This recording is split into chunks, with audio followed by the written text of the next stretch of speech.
Well, Sebastian Gorka is a con man. Absolutely right. As Sun Tzu said, you have to know yourself, you have to know the enemy if you want to win your war.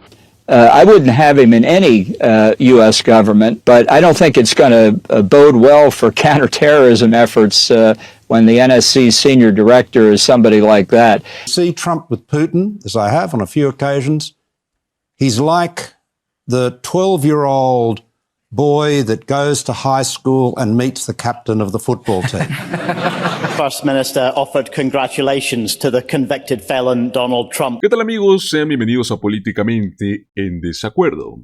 Hoy tenemos varios temas que mencionarles, empezando con uno de los más importantes, que creo que es el tema de John Bolton y sus fuertes declaraciones. Ha hecho sonar las alarmas sobre el nuevo asesor de Trump. Pero no es lo único que estaremos viendo el día de hoy. También queremos mencionarles un poco sobre cómo es que Trump tiene el récord de mayor rotación de funcionarios en la Casa Blanca en la historia reciente. Quiero que hablemos un poco también sobre sus vínculos con Rusia, que sigue siendo un tema de debate. Y bueno, pues hablar sobre estos asesores controversiales que Donald Trump tiene a su alrededor. Así que los invito a que se queden hasta el final de este video porque, mis amigos, esto está muy, pero muy interesante. Pues muy bien, comencemos. Cuando Donald Trump asumió la presidencia, él hizo una promesa, ¿no? Que imagino que todo el mundo escuchó. Y es que él afirmó que va a contratar a los mejores. A los mejores administradores, a los mejores asesores, a los mejores negociadores. Donald Trump said he only hires the, quote, best people. I know the best people. I know the best managers. I know the best deal makers.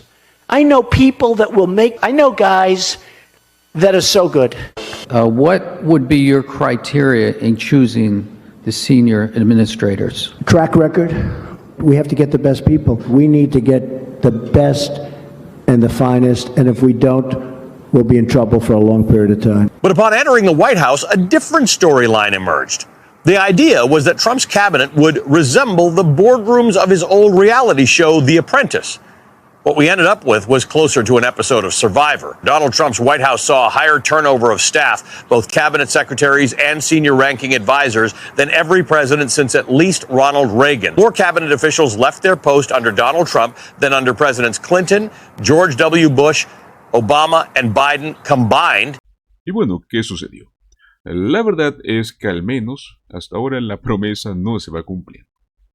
Y es que yo creo que algo que caracterizó su administración en aquel entonces fue la altísima rotación de personal. Durante su mandato, por lo menos más de 40 personas dejaron su puesto, incluyendo secretarios del gabinete, asesores de alto rango, etc. O sea, estamos hablando de que más funcionarios dejaron la Casa Blanca durante su gobierno que durante los gobiernos de Clinton, de Bush, de Obama, de Biden juntas. A ver, para ponerlos en contexto, este nivel de inestabilidad es impresionante, ¿no? O sea, si lo comparamos con The Apprentice, que Trump conoció tan bien, podría decirse que su Casa Blanca fue más bien como un capítulo de Survivor, donde todos competían, ¿no?, por ver quién mantenía su puesto. En vez de ser una administración estable, pues, señores, fue una batalla constante por sobrevivir. Y yo creo que lo más impactante es que no era solo puestos menores, ¿no? Estamos hablando de figuras claves, secretarios de defensa, secretarios de Estado, por supuesto, el asesor de seguridad nacional. O sea, son posiciones cruciales, ¿no? Y cuando alguien se va de este puesto, instantáneamente es un gran problema para la estabilidad de cualquier gobierno. Pues perfecto. Vamos al tema que sigue siendo también un misterio para muchos y que continúa levantando polémica, ¿no? Y es que la relación de Donald Trump y Rusia. Durante su campaña electoral de 2016, varios informes de inteligencia de Estados Unidos concluyeron que Rusia había interferido en las elecciones para favorecer a Trump. ¿Qué fue lo que hizo Trump al respecto? Bueno, pues en lugar de defenderse o de condenar las acciones de Putin, hizo una de las declaraciones más controversiales de su carrera, afirmando que no veía ninguna razón por la cual sería Rusia. Now, President Putin denied having anything to do with the election interference in 2016. Every U.S. intelligence agency has concluded that Russia did. My first question for you, sir, is who do you believe, with the whole world watching, tell President Putin, would you denounce what happened in 2016? All I can do is ask the question. They think it's Russia. I have President Putin. He just said it's not Russia. I will say this. I don't see any reason why it would be. President Putin was extremely strong and powerful in his denial today. Russia, if you're listening, I hope you're able to find the 30,000 emails that are missing. I think you will probably be rewarded mightily. In a stunning development, today Donald Trump announced his running mate, Russian President Vladimir Putin. He was my stablemate. I believe I'll get along with him. It was Trump and Putin, Putin and Trump. O sea, así de directo y sin filtros. Una declaración la cual la hizo en la cumbre de Helsinki en 2018, junto a Vladimir Putin. Y ahí no terminó todo, pues no. En un momento de exceso de confianza, él afirmó que Rusia, si están escuchando, espero que encuentren esos 30.000 correos electrónicos perdidos. Vaya indirecta, ¿no? Recordemos que esos correos hacían referencia al caso de Hillary Clinton, la que fue la rival de Trump en las elecciones. Lo peor de todo esto es que lo dijo de una manera tan casual que parecía como si no se diera cuenta de la magnitud de lo que estaba sugiriendo. O sea, realmente pensó que Putin podía ayudarle con eso. Bueno, pues me imagino que ahora muchos se preguntarán, ¿no? ¿Realmente Trump estaba tan confundido o es que realmente había algo más entre él y Putin? Los expertos han señalado que las constantes muestras de simpatía hacia Putin son algo preocupante, sobre todo porque los servicios de inteligencia de Estados Unidos aseguraron que Rusia había interferido en las elecciones. Ahora, ¿qué nos dice esto? En la relación de ambos es la constante. Ahora bien, señores, pasemos al punto más crítico, a lo central de esta noticia. Y es que son los nombramientos de Trump. Uno de los más comentados recientemente fue el de Sebastián Gorka. Si no lo conoces, es un ex asesor de seguridad que estuvo en la Casa Blanca durante los primeros meses de la presidencia de Trump, antes de que fuera forzado a salir. Bueno, pues ¿por qué? Para empezar, su relación con Steve Bannon, el estratega jefe de Trump, fue muy tensa. Pero más allá de todo eso, lo que realmente llamó la atención fue su falta de credenciales y su controvertido pasado académico. John Bolton, quien fue asesor de seguridad nacional de Trump, no tuvo reparos en calificarlo como un estafador. Así de fuerte fue su crítica. Lo cierto es que muchos analistas también señalan que Gorka fue colocado en su puesto más por lealtad a Trump que por su experiencia real en política exterior o seguridad nacional. One of them is a name that I believe you'll be familiar with, Sebastian Gorka. He was previously working in the White House before with NSC. He's someone who worked with Steve Bannon. He was forced out when General Kelly came in as the chief of staff. He has been named as a deputy assistant to the president and senior director for counterterrorism. What's your thought on that selection tonight? Well, Sebastian Gorka is a con man. Absolutely right. As Sun Tzu said, you have to know yourself, you have to know the enemy if you want to win your war. I wouldn't have him in any U.S. government, but I don't think it's going to bode well for counterterrorism efforts when the NSC senior director is somebody like that.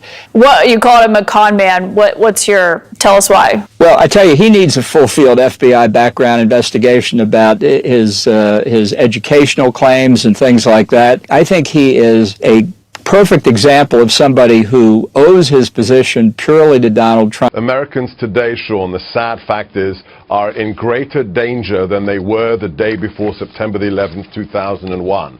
He doesn't display loyalty, he displays fealty. And that's what Trump wants. He doesn't want Gorka's opinions, he wants Gorka to say, yes, sir, and I am fully confident that's exactly what will happen, no matter what it is Trump says. Es más, algunos aseguran que lo que Trump realmente buscaba en sus asesores era gente completamente leal, o sea, alguien que no cuestionara sus decisiones. No sé si ustedes recuerdan aquella famosa frase de Trump sobre la lealtad, afirmando que yo solo quiero gente que diga sí, señor. Precisamente eso es lo que encontró en Sebastián Gorka y en otros asesores que fueron nombrados. Aunque muchos de ellos no tenían la experiencia necesaria para poder tratar los temas más sensibles, como lo es seguridad nacional, como lo es política exterior, Donald Trump los eligió porque confiaba en su fidelidad. Entonces, aquí es donde podemos entrar en debate, ¿no? O sea, ¿es esta la manera correcta de manejar un gobierno que es tan complejo? O sea, estamos hablando de Estados Unidos. Muchos aseguran que al anteponer la lealtad a la competencia, Donald Trump está poniendo en riesgo la seguridad y la estabilidad de los Estados Unidos. Ahora bien, yo creo que ya mencionamos el tema de la alta rotación de funcionarios, pero mis amigos, esto tiene una consecuencia directa en la política exterior y seguridad nacional.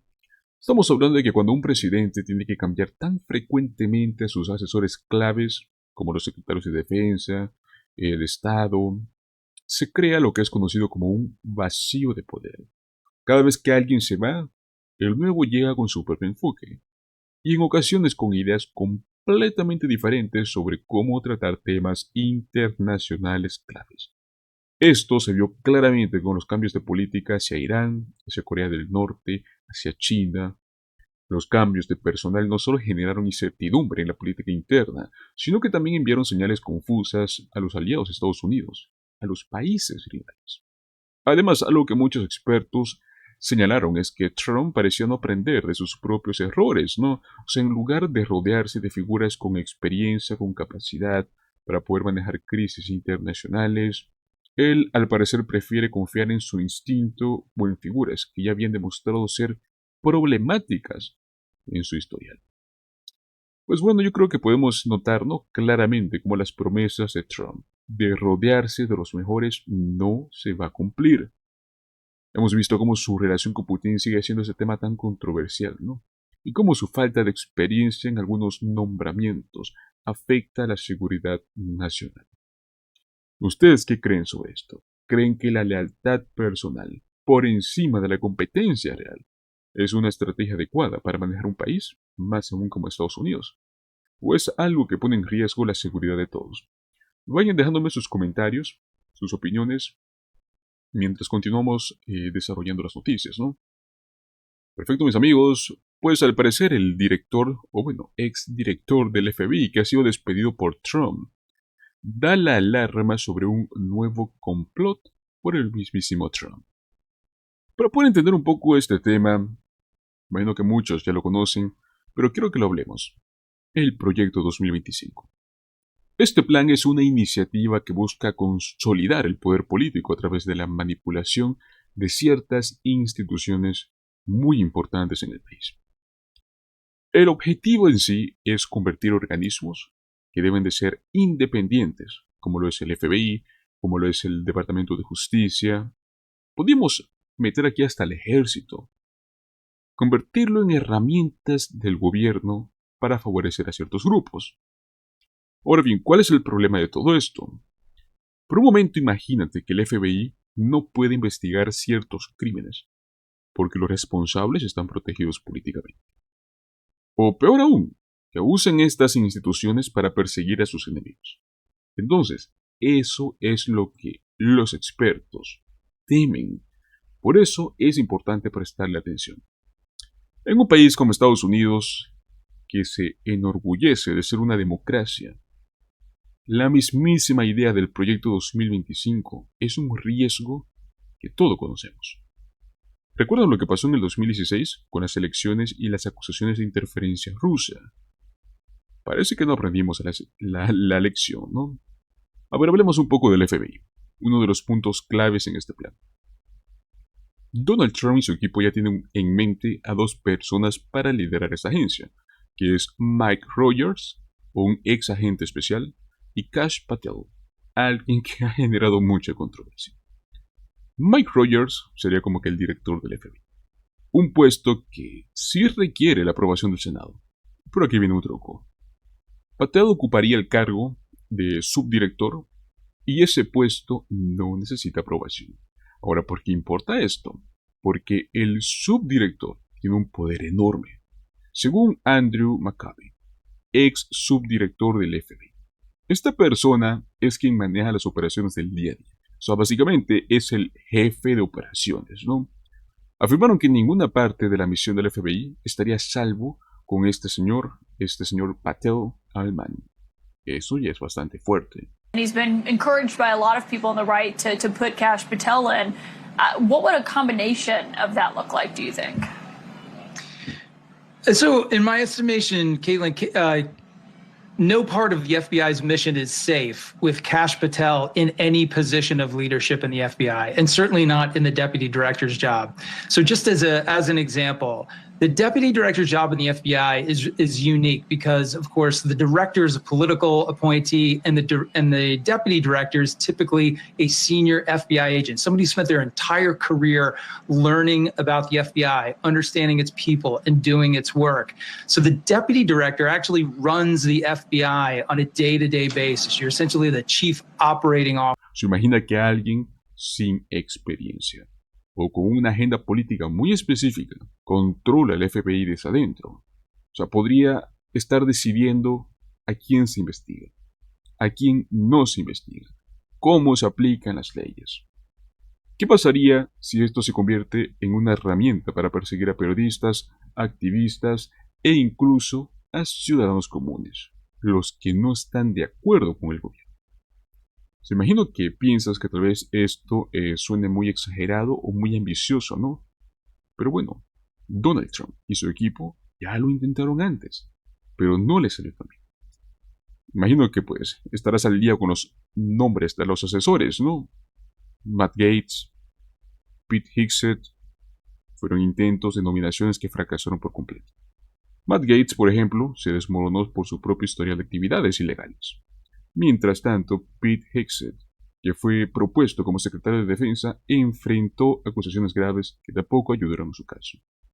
Aquí viene algo muy interesante. Donald Trump y su círculo cercano aprendieron de estos errores. Ahora, en lugar de colocar a figuras controversiales en cargos muy visibles, prácticamente lo que estarán optando es por poner a personas más aceptables en los altos mandos, mientras dejan a los hatchetsmen, a los encargados del trabajo sucio, ¿no? En puestos estratégicos menos visibles, pero con muchísimo poder. Yo diría una movida que hay que admitirlo es bastante astuta. Ahora bien, ¿qué pueden hacer los empleados públicos si ven venir estos cambios, no? Hay una estrategia bastante interesante. Es muy simple, no renuncies. ¿Por qué? Porque si renuncias, dejas el camino libre para que alguien más tome tu lugar. Probablemente alguien dispuesto a seguir cualquier orden sin cuestionar nada. Entonces, lo que recomiendan es básicamente cumplir con las órdenes, pero a paso de tortuga, retrasar los procesos, llenarlos de burocracia y al final hacer que todo avance tan lento que pues se vuelva inútil. Por ejemplo, si te piden investigar a alguien sin razones claras, acepta la tarea, pero asegúrate de hacerlo de la manera más detallada, lo más lento posible. Mientras más tiempo que vayan a tomar estos procesos, prácticamente será más difícil para quienes intentan manipular el sistema y lograr sus objetivos. Mis amigos, el proyecto 2025 no es solo un plan político, es una amenaza real para la democracia. Cambiar la independencia de instituciones claves como lo es el FBI, como lo es el Departamento de Justicia. Estamos hablando de que esto podría tener consecuencias que afecten no solo a los políticos, hablamos de todos los ciudadanos. Así de complejo es este tema, amigos. Pues muy bien, vamos pasando a la siguiente noticia que es algo que me interesó bastante y quiero compartirles. Y es sobre cómo un líder mundial ha enviado un mensaje brutal a Trump tras el triunfo electoral. No. Para empezar, creo que hay algo bastante curioso con Donald Trump. Y es que mientras algunos políticos en Estados Unidos lo están defendiendo, varios líderes internacionales no han tenido miedo en ser directos. Uno de ellos es Malcolm Turnbull, quien fue primer ministro de Australia. Él contó cómo fue verlo interactuar con Putin. Él dijo que Trump se comporta como un niño de 12 años emocionado al conocer al capitán del equipo de fútbol. O sea, imagínate en esta escena, ¿no? Turnbull añadió que esta actitud era creepy, o sea, era incómoda de presenciar. ¿Imaginas a un presidente comportándose así con uno de los líderes más autoritarios del mundo? See Trump with Putin, as I have on a few occasions. He's like the 12-year-old boy that goes to high school and meets the captain of the football team. First Minister offered congratulations to the convicted felon Donald Trump. Ojo que no es solo Australia.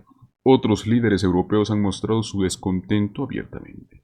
Por ejemplo, en Escocia, un alto funcionario escribió una carta describiendo a Trump como un misógino, un negador del cambio climático, un estafador, un racista. Mis amigos, una lista de adjetivos. His re-election. Writing officially on behalf of the Scottish Government, he wrote that he is sure Scotland's cultural and social ties with the US will flourish during the presidency of a misogynist, a climate denier, a fraudster, a conspiracy monger, a racist, a far-right politician who tried to overturn an election result both covertly and by inciting violence. Words fail me. What social and cultural ties does the First Minister really think will benefit from a relationship with some? ¿Por qué parece que fuera de Estados Unidos las críticas son tan directas, no? ¿Es su modo de pensar? ¿O simplemente lo dicen y ya? Déjame tu opinión en los comentarios. Ahora bien, hablemos de algo que ha causado más revuelo, y es la relación especial de Trump con algunos de los líderes más autoritarios del mundo. Por ejemplo, yo creo que todos podemos recordar cómo es que describió su conexión con Kim Jong-un. Literalmente, mis amigos, Donald Trump dijo que intercambiaban cartas de amor. Así es, cartas de amor. Es más, incluso llegó a bromear públicamente sobre esto. Ojo que no es solamente Kim Jong-un. Vladimir Putin. La cosa es igual de curiosa. I've observed that. Everybody has observed that. So many people have commented on it. I don't think he views Putin as adversary in the same way that most of the intelligence community and defense security establishment in the United States does, to be honest. But he has a fascination with Putin. He has a fascination with other strongmen. I mean, the New York Times is right in their headline when they said America has chosen a strongman. And so Trump relates to, admires in many respects, is attracted to Xi Jinping, Vladimir Putin above all, even Kim Jong-un, for heaven's sake. You know, what an unlikely pen pal that Trump would talk about exchanging love letters with this guy. So he's very different. So I'm saying he's a very different president, and we've got other leaders have got to be prepared to stand their ground. I mean, look, my point in essence, my advice to other leaders, I'm a former leader, obviously, is that the best service they can give America as a friend of America is their candor and courage and conviction in dealing with Trump. If all you do is tell Trump what he wants to hear and suck up to him, which is what a lot of people are inclined to do, you're not going to be doing your own country a service, let alone the United States, because Trump will be surrounded by yes men and sycophants inevitable. Según el ex primer ministro Turnbull, Donald Trump parecía tener esta especie de fascinación adolescente, ¿no?, por Vladimir Putin. Y eso ha sido notado por líderes de todo el mundo. You see Trump with Putin, as I have on a few occasions, he's like the 12-year-old boy that goes to high school and meets the captain of the football team. My hero. It is really creepy. It's really creepy. Now, and that struck you at the time? Oh, absolutely. It struck everybody. It was like you could touch it. It was creepy. The creepiness was palpable. Are you trying to say they're having a bromance? No, I'm not saying. I'm just telling you what I saw. Regrettably, the Republican Party under Donald Trump, and particularly the right wing of the Republican Party, are very sympathetic to Vladimir Putin. I mean, I've been with Trump and Putin. Trump is in awe of Putin. Tyrants are often popular. You see, the key to democracy, liberal democracy, is that it empowers the majority, but it also, through the rule of law, constrains the majority. And if you get to the point where anybody who can muster a majority, and I don't think Trump can do that, by the way, but anyone who can muster a majority is given absolute power and then can do whatever they like to the minority, that's not a democracy. That is a tyranny. That is an autocracy. even if it's got the support of 51% of the population. That is not what makes a democracy. A democracy, as we understand it, is one where the rule of law protects all citizens and the rule of law applies to all citizens, whether they're the president or the prime minister or an ordinary, elector. No olvidemos a Xi Jinping, presidente de China. Donald Trump lo elogió por tener este poder absoluto en su país. Lo describió como un líder fuerte. Lo interesante aquí es que mientras Donald Trump parece admirar a estos hombres, no duda en criticar o incluso distanciarse de aliados tradicionales, como la OTAN. ¿Recuerdan cuando dijo que si los países de la OTAN no pagaban su tarifa, no los protegería de Rusia? Literalmente dijo, no pagarás, no te protejo. ¿Qué tipo de postura es esta? I was busted until I came along. I said, everybody's going to pay. They said, well, if we don't pay, are you still going to protect us? I said, absolutely not. They couldn't believe the answer. One of the presidents of a big country stood up and said, well, sir, if we don't pay and we're attacked by Russia, will you protect us? I said, you didn't pay? You're delinquent? He said, yes, let's say that happened. No, I would not protect you. In fact, I would encourage them to do whatever the hell they want. I would encourage them to do whatever the hell they want. Pasemos ahora al impacto económico, ¿no? Porque aquí también hay mucho de qué decir.